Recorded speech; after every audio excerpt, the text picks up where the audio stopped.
नियम में क्या कहता है कि किसी वस्तु के संवेग परिवर्तन की दर उस वस्तु पर लगने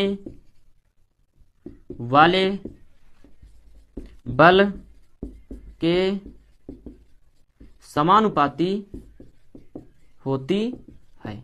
समझे? तो ये नियम क्या कहता है बेटा कि किसी वस्तु के संवेग परिवर्तन की दर, संवेग परिवर्तन की दर क्या हुई, संवेग परिवर्तन क्या हुआ बेटा, डेल्टा पी हुआ। क्या हुआ? Delta P. इस प्रकार मैं लिख सकता हूं कि जो बेटा एफ है वो किसके प्रोपोर्शनल होता है, डेल्टा पी बाई किसके हो जाएगा, डेल्टा टी के हो जाएगा। किसके हो जाएगा? Delta P by delta T के हो जाएगा। हो जाएगा कि नहीं हो जाएगा?